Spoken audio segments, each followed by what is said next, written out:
Hi friends, இன்னைக்கு நம்ம mini kozhukattai plain and masala kozhukattai ரெண்டும் எப்படி செய்கிறதுன்னு பார்க்கலாம். அப்படி சாஃப்டாக வாயில் போட்டால் கரையிற அளவுக்கு இருக்கும். இதுக்கு ஃபஸ்ட்டு அந்த மாவு எப்படி ஈஸியாக ரெடி பண்ணுறதுன்னு பார்க்கலாம். இந்த மாவு ரெடி பண்ணுறதும் ரொம்ப முக்கியமான ப்ராசஸ். மாவு ரெடி பண்ணுறதுக்கு நான் இப்போ கொழுக்கட்டை மாவு எடுத்திருக்கேன். இடியாப்ப மாவும் எடுத்துக்கலாம். அது ரொம்ப ஈஸியாக இருக்கும். இப்போ கடையிலேயே எல்லாமே ரொம்ப நல்ல குவாலிட்டியாக கிடைக்கிது. இப்போ 1½ கப்பு தண்ணி ஊற்றி அது நல்லா கொதிக்கிறதுக்கு விடணும். அது கூட கொஞ்சமாக உப்பு, ரொம்ப திகட்டுற அளவுக்கு உப்பு போட்டுறாதீங்க.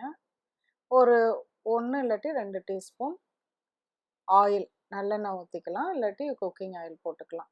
நல்லா கொதிச்சதுக்கு அப்புறம் தான் அரிசி மாவு சேர்த்தணும். 1½ கப்புக்கு 1 கப்பு அரிசி மாவு சேர்த்துங்க. நல்லா கலக்கி விட்டு இந்த மாதிரி திரண்டு வந்துடும். திரண்டு வந்ததுக்கு அப்புறமேலு இதை ஆஃப் பண்ணிடலாம். கொஞ்சம் சதசதன்னு தண்ணியோடலாம் இருக்க வேண்டாம், நல்லா உருண்டு வந்துடும். ரொம்பவும் உருட்டினீங்கன்னா ட்ரை ஆயிரும்.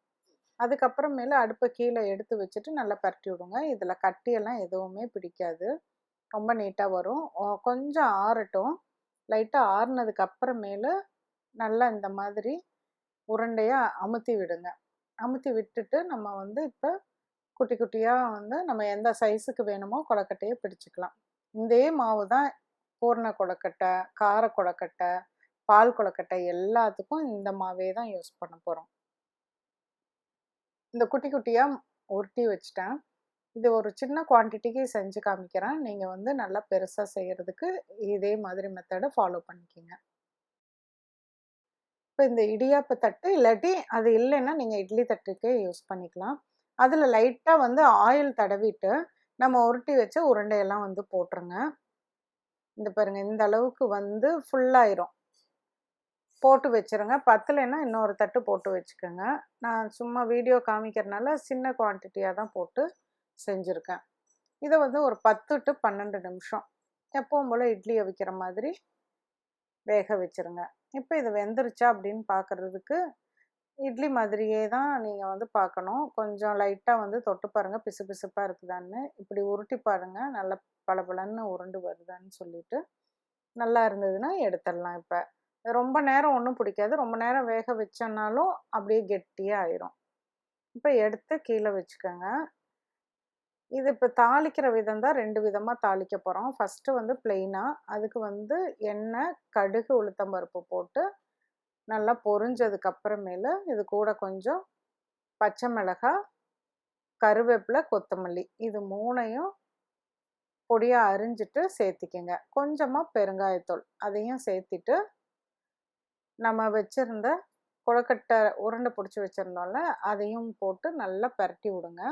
இது ஏற்கனவே கொஞ்சமாக உப்பு போட்டிருக்கோம். இது மேலால் உப்பு படுறதுக்காக மேலால் லைட்டாக உப்பு ஒரு சின்ன பிஞ்சு ஸ்ப்ரெட் ஆகிற மாதிரி போட்டிருக்கேங்க. கூடவே 1 டேபிள் ஸ்பூன் துருவன தேங்காய் அதையும் போட்டு நல்லா வறுத்து விடுங்க. ரொம்ப டேஸ்ட்டாக இருக்கும். நிறையா தேங்காய் போடுறதோ நிறையா எண்ணெய் போடுறதோ தேவையில்லை. அடுத்தது மசாலா கொழுக்கட்டை. இது மசாலா கொழுக்கட்டை செய்கிறதுக்கு ஒரு பேனில் கடுகு, கடலைப்பருப்பு, காஞ்ச மிளகாய் அதை போட்டுட்டு நல்லா பொரிய விட்டுருங்க. நல்லா பொரிஞ்சதுக்கு அப்புறமேலு கருவேப்பிலை, கொத்தமல்லி அதையும் போட்டு வதக்கிட்டு மஞ்சத்தூள், மிளகாத்தூள், சீரகத்தூள், சாம்பார் தூள் இது எல்லாத்தையும் ரொம்ப கொஞ்சம் கொஞ்சமாக போட்டுட்டு 1 டேபிள் ஸ்பூன் துருவன தேங்காய் போட்டு கொஞ்சமாக உப்பு, இந்த காரத்துக்காக கொஞ்சம் உப்பு சேர்த்திக்கோங்க. இந்த காரத்துக்கு தகுந்த மாதிரி உப்பு அதை மட்டும் சேர்த்திட்டு நல்லா வதக்கி விடுங்க. இப்போ பாருங்கள், அப்படியே அந்த மசாலா வாசமே ஒரு மாதிரி ரொம்ப நல்லாயிருக்கும். இது கூட நம்ம உருண்டை ரெடி பண்ணி வச்சுருந்ததை சேர்த்திட்டு நல்லா பரட்டி விடுங்க. ரொம்ப நேரம் பரட்டி விட்டாலும் ட்ரை ஆன மாதிரி ஆயிரும், அதனால் வேண்டாம்.